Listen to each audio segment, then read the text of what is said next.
ইমোতে কি কেউ আপনাকে ব্লক করেছে বা আপনি কি চান যে ইমোতে নিজে থেকে আনব্লক করতে? তাহলে খুবই সহজে কিন্তু আজকের ভিডিওটা শুধুমাত্র আপনার জন্য। খুবই সহজে আপনি আনব্লক করে নিতে পারবেন। প্লাস হচ্ছে আজকের ভিডিওটা শুধুমাত্র আপনার জন্য। অনেক সময় থাকে আপনার বয়ফ্রেন্ড, গার্লফ্রেন্ড বা অন্য কেউ আপনাকে ইমোতে হুটহাট করে ব্লক করে দেয়। সো আপনি ব্লক করলে আপনি আর নিজে থেকে আনব্লক করতে পারেন না। কিন্তু আজকের পর থেকে আপনি খুবই সহজে আনব্লক করে নিতে পারবেন। সেটা দেখাবো আজকের এই ভিডিওতে। সো ভিউয়ার্স, দেরি না করে চলুন শুরু করা যাক মূল ভিডিওতে। নতুন নতুন ভিডিও পেতে প্লিজ আমার চ্যানেলটি সাবস্ক্রাইব করুন এবং পাশে থাকা বেল আইকনে ক্লিক করে অল করে দিন এবং ভিডিওতে একটা লাইক করে দিন এবং আপনার মূল্যবান মতামত কমেন্ট করে জানান। গুড ভিডিও বা নাইস ভিডিও লিখে আপনি কমেন্ট করে দিন।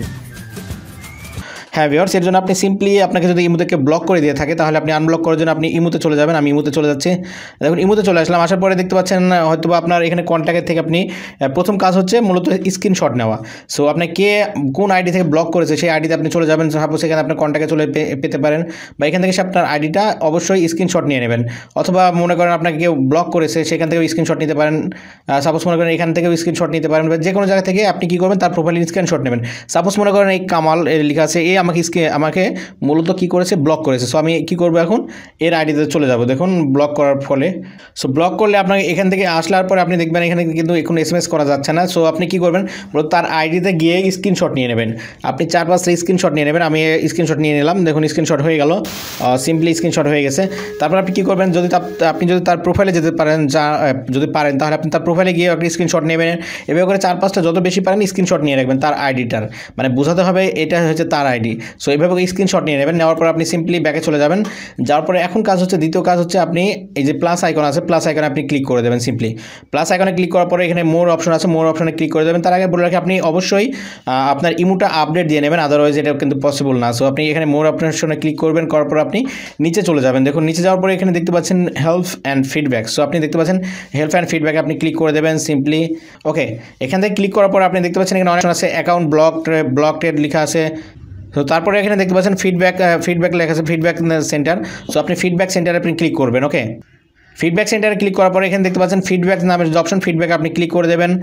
সিম্পলি ক্লিক করার পরে এখানে দেখতে পাচ্ছেন কল, অ্যাকাউন্ট, কন্ট্যাক্ট। সো আপনি এখান থেকে কী করবেন, সিম্পলি আপনি অ্যাকাউন্টের উপরে ক্লিক করে দেবেন, যেহেতু আপনি অ্যাকাউন্ট আনব্লক করতে চাচ্ছেন। সো এখান থেকে মূলত প্রথম কাজ হচ্ছে আপনি দেখতে পাচ্ছেন ডেট অপশন আছে, ডেটে অফ প্রবলেম। সো কোন দিন থেকে আপনাকে কেউ ব্লক করেছে সেই ডেটটা আপনাকে এখানে দিতে হবে। এখানে ক্লিক করলে কিন্তু ডেটের অপশন চলে আসবে। সো আপনাকে মনে করেন কেউ মার্চ মাসে বা এপ্রিল মাসে বা কত তারিখে আপনাকে কেউ ব্লক করেছে সেটা আপনি সিলেক্ট করে দেবেন, বা কোন সালে সিলেক্ট করে দিতে পারেন সেগুলো সিলেক্ট করে দেবেন। এভাবে করে সিলেক্ট করে দিয়ে আপনি এখানে জাস্ট সেট অপশনে ক্লিক করে দেবেন। সিম্পলি সেট অপশনে ক্লিক করা হয়ে গেল। এটা প্রথম স্টেপ পার করা হলো। এরপর আপনি কি করবেন, মূলত এখানে যে আপনি স্ক্রিনশট দিয়ে রেখেছেন, যে স্ক্রিনশটগুলো দিয়ে রেখেছেন সেগুলো আপলোড করবেন। 5টা স্ক্রিনশট আপনি আপলোড করবেন, মানে তার প্রোফাইলে যে কেউ যে আপনাকে ব্লক করেছে তার প্রোফাইলের স্ক্রিনশটটা আপনি এখানে আপলোড করে দেবেন। দেখুন আমি ফাইলে ক্লিক করলাম। সিম্পলি ক্লিক করার পর আপনি দেখতে পাচ্ছেন এখানে স্ক্রিনশটটা আমি সিলেক্ট করে দিলাম। তারপরে এখানে আমি ওপেনে ক্লিক করলাম, মানে একটা স্ক্রিনশট আপলোড দিচ্ছি। দেখুন চলছে আপলোডিং, একটা স্ক্রিনশট হয়ে গেছে। এভাবে করে আপনি আবার ক্লিক করে আবার 4-5টা স্ক্রিনশট আপনি দিতে পারেন। যদি আপনার মনে হয় বোঝানোর ক্ষেত্রে আপনি স্ক্রিনশট বেশি দিবেন তাহলে দিতে পারেন। এভাবে করে আপনি দিয়ে দেবেন 4-5টা স্ক্রিনশট। সো একটা দিলেও সমস্যা নাই। আপনি যে আপনাকে যে ব্লক করা হয়েছে সেই ব্লকের অংশটুকু দেখালেই হবে, যে বোঝাতে পারলেই হবে যে আপনার ব্লক সত্যি সত্যি যে ব্লক আছে আপনার। সো এইভাবে করে তারপরে আপনি দেখতে পাচ্ছেন এখানে ইমেল যে অপশন আছে। সো আপনি যদি চান যে আপনার ইমেলের মাধ্যমে এটা ফিডব্যাক জানাবে তাহলে আপনি ইমেলটাও এখানে দিতে পারেন, আদারওয়াইজ আপনি ইমেল না দিলেও চলবে। সো আপনি এখানে মেল ইস্যু হচ্ছে এই যে লেখা আছে ইস্যু ডেসক্রিপশন। সো আপনি এখান থেকে একটা কিছু ক্যারেক্টার লিখতে হবে, মানে 300 শব্দের একটা, কিন্তু 300 শব্দের না 300 লিটারের বর্ণের অবশ্যই লিখতে হবে ক্যারেক্টারের, এখানে লিখতে হবে। সেটাই হচ্ছে মেন ব্যাপার, কী লিখবেন সেটা জানার জন্য সিম্পলি আপনি বুঝতে পারবেন।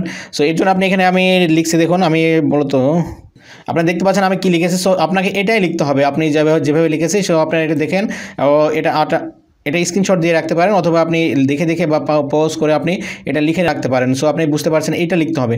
লেখার পর আপনি কি করবেন, এখানে সিম্পলি দেখতে পাচ্ছেন সাবমিট যে অপশন আছে। সো আপনি সাবমিট করে দেবেন, তাহলে আপনার কাজ হয়ে যাবে। দেখুন একটু ওয়েট করেন, এখন লিখে যাচ্ছে যে সাবমিট সাকসেস। সো আপনি সাবমিট করা কিন্তু সাকসেসফুল হয়েছে। এখন কি হবে, দেখুন লিখেছে thank you for your valuable feedback, we will reply on within 3 দিন।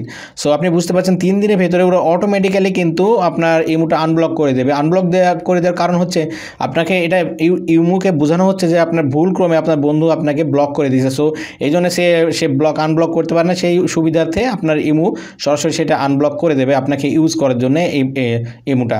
সো এরপর থেকে আপনি খুবই সহজে 3 দিনের ভেতরে আপনি আনব্লক করে নিতে পারবেন, এবং আনব্লক হয়ে যাবে অটোমেটিক্যালি। সো তার জন্য আপনি কিছু করা লাগবে না, সিম্পলি এতটুকু করে ধরে 3 দিন ওয়েট করতে হবে, আপনাকে এতটুকু কাজ করতে হবে। সো ভিউয়ার্স, এটা দেখানো ছিল আজকের এই ভিডিওতে কীভাবে করে ব্লক এবং আনব্লক করবেন। ভিডিওটা যদি ভালো লাগে প্লিজ আমার চ্যানেলটি সাবস্ক্রাইব করবেন এবং অলরেডি যারা সাবস্ক্রাইব করেছেন তাদেরকে অসংখ্য ধন্যবাদ। সবার দিনটা শুভ হোক। আল্লাহ হাফেজ।